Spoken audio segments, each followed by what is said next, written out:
स्वागत है अनुज Gupta official channel में। तो आज की वीडियो में आप लोगों के लिए कुछ खास निकल के आया हुआ है। जितने भी पेंशन लाभार्थी हैं, विधवा और दिव्यांग और वृद्धावस्था पेंशन धारकों के लिए नई सरकार ने घोषित की नई राहत। अब वो राहत क्या है और आप लोगों की पेंशन में भी बदलाव किया गया है, अभी मैं आप लोगों को फुल दिखाऊंगा। ये अपडेट देख लीजिए आप, 24 मार्च का अपडेट है। अभी आप लोगों को फुल बताऊंगा, पर वीडियो स्टार्ट करने से पहले आप लोगों को बता दूं, अगर आप लोग मेरे चैनल पर नए हैं तो चैनल को सब्सक्राइब कर लीजिए, नोटिफिकेशन को ऑल पे कर लीजिए, वीडियो को लाइक करें, शेयर करें ऐसी ही वीडियो की जानकारी पाने के लिए। तो चलिए यहाँ पर वीडियो को स्टार्ट करने से पहले आप लोगों से गुजारिश बस एक ही है कि अगर आप लोग वीडियो देख रहे हैं तो आप लोग वीडियो को कहीं भी स्किप ना करें। अगर आप लोगों ने वीडियो स्किप कर दी तो आप लोगों को समझ में नहीं आएगा कि क्या सरकार ने आप लोगों की नई घोषणा की है, यानी पेंशन में बढ़ोतरी भी की है और नई जो आप लोगों के लिए बात निकल के आई हुई है वो भी आप लोगों को इसी अपडेट के बारे में पता चलेगा। चलिए वीडियो को स्टार्ट करते हैं। तो यहाँ पर देख लीजिए आप, पेंशन अपडेट 2025 दिव्यांग, विधवा और वृद्धावस्था पेंशन धारकों के लिए सरकार ने घोषित की नई राहत योजना। अब यहाँ पर ऊपर आ जाइए, आप लोग देख लीजिए।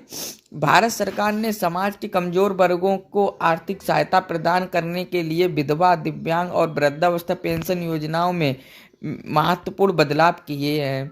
इन योजनाओं का मुख्य उद्देश्य विधवा महिलाओं, दिव्यांग व्यक्ति और वृद्धा नागरिकों को वित्तीय सुरक्षा प्रदान करना है ताकि वे सम्मान पूर्वक अपना जीवन यापन कर सकें।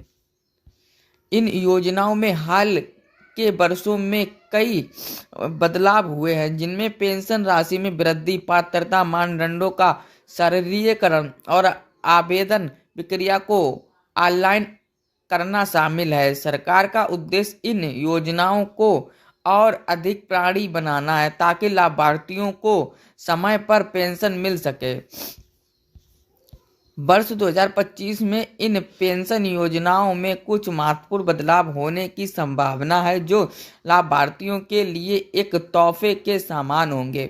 इन बदलावों में पेंशन राशि में वृद्धि, पात्रता मानदंडों का सरलीकरण और आवेदन प्रक्रिया को ऑनलाइन करना शामिल हो सकता है। विधवा, दिव्यांग, विधवा वृद्धावस्था पेंशन योजनाओं का एक परिचय।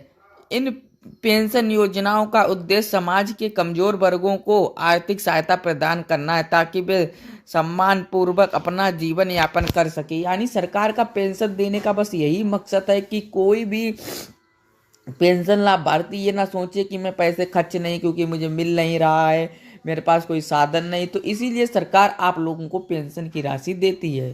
पेंशन योजनाओं का संक्षिप्त विवरण। योजना का विवरण जानकारी। योजना का नाम विधवा, दिव्यांग और वृद्धावस्था पेंशन योजना। लाभार्थी महिला, विधवा महिलाएं, दिव्यांग व्यक्ति और वृद्धा नागरिक। मासिक पेंशन राशि 3,000 से 10,000 तक श्रेणी के अनुसार। यानी आप लोगों को पेंशन 3,000 से लेकर 10,000 तक आप लोगों को पेंशन दी जाएगी। देख लीजिए यहाँ पर आप लोगों के लिए बहुत बड़ी खुशखबरी निकल के आई हुई है। पेंशन लाभार्थियों की हो गई अब मौज। पात्रता आयु, विधवा 40 वर्ष के ऊपर, दिव्यांग 18 वर्ष से ऊपर और वृद्धा 60 वर्ष के से ऊपर। वार्षिक आय सीमा 1 लाख से कम, यानी 1 लाख से अगर आप लोगों की ज़्यादा हुई, अगर आप लोगों ने फार्म अप्लाई कर दिया तो आप लोगों का निरस्त हो जाएगा, फिर आप लोगों का फार्म दोबारा भी अप्लाई नहीं हो पाएगा। आवेदन प्रक्रिया ऑनलाइन और ऑफलाइन दोनों माध्यम।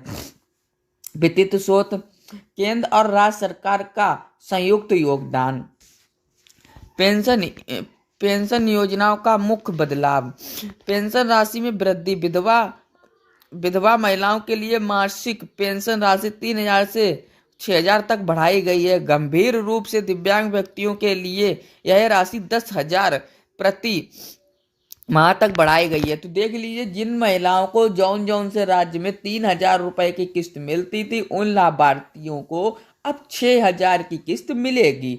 तो देख लीजिए, दिव्यांग और यहाँ पर विधवा पेंशन लाभार्थियों के लिए बहुत बड़ी घोषणा हुई है। और सीधा लाभ हस्ताक्षर डीबीडी सभी लाभार्थियों को पेंशन राशि सीधे उनके बैंक खाते में भेजी जाएगी, जिससे पारदर्शी सुनिश्चित होगी। यानी अगर आप लोगों के खाते में एनपीसीआई लिंक है तो आप लोगों को पैसा मिलेगा, अगर एनपीसीआई लिंक नहीं है तो आप लोगों को पैसा नहीं मिलेगा। आय सीमा में संशोधन, अब केवल वे लोग पात्र होंगे जिनकी वार्षिक पारिवारिक आय 1 लाख या उससे कम है। यानी 1 लाख तक आप लोगों की आय होनी चाहिए, इससे ज्यादा है अगर आप लोगों की तो आप लोग पेंशन से वंचित हो जाएंगे।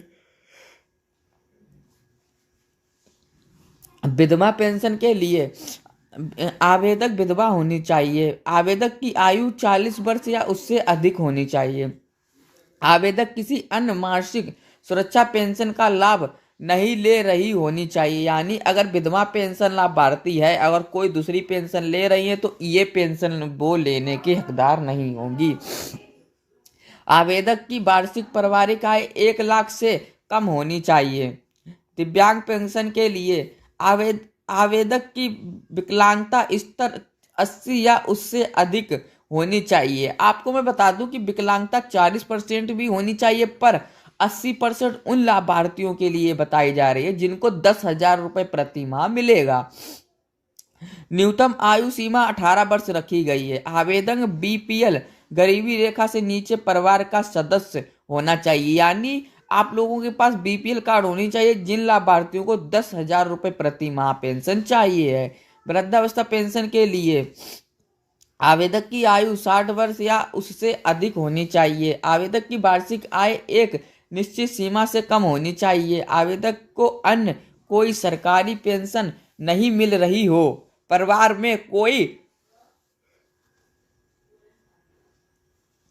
विवश कमाने वाला सदस्य नहीं होना चाहिए। कुछ राज्यों में आवेदन प्रक्रिया ऑनलाइन और ऑफलाइन दोनों माध्यम से की जा सकती है। आवेदकों को आवश्यक कागज जैसे कि आधार कार्ड, आयु प्रमाण पत्र, आय प्रमाण पत्र, बैंक पासबुक की फोटोकॉपी और पासपोर्ट साइज फोटो जमा करने होंगे।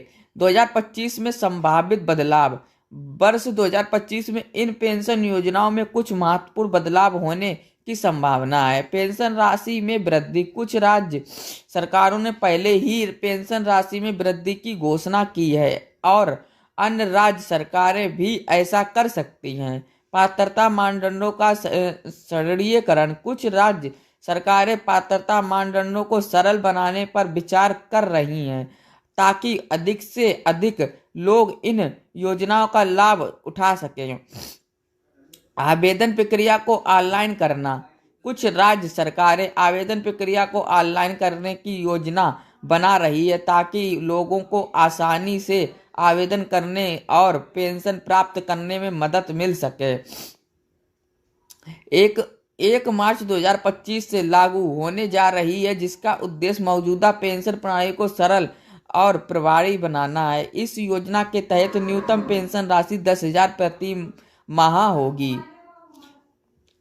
के मुख्य बिंदु, लॉन्च की तारीख 1 मार्च 2025। लाभार्थी वृद्धा, विधवा, विकलांग। न्यूनतम पेंशन राशि 10,000 प्रति माह। योग्यता न्यूनतम 10 वर्ष की सेवा। महंगाई राहत भी शामिल हो सकती है। निष्कर्ष, इन पेंशन योजनाओं के माध्यम से सरकार समाज के कमजोर वर्गों को आर्थिक सहायता प्रदान कर रही है, जिससे वे अपना जीवन सम्मान पूर्वक जी सकें। इन योजनाओं में होने वाले बदलावों से लाभार्थियों को और अधिक लाभ मिलेगा और उन्हें बेहतर सामाजिक सुरक्षा प्रदान की जा सकेगी। ये आप लोगों के लिए बस ये इतना ही था। वीडियो अच्छी लगी तो वीडियो को लाइक करें, कमेंट करें, शेयर करें, चैनल को भी सब्सक्राइब करें ऐसी ही वीडियो की जानकारी पाने के लिए।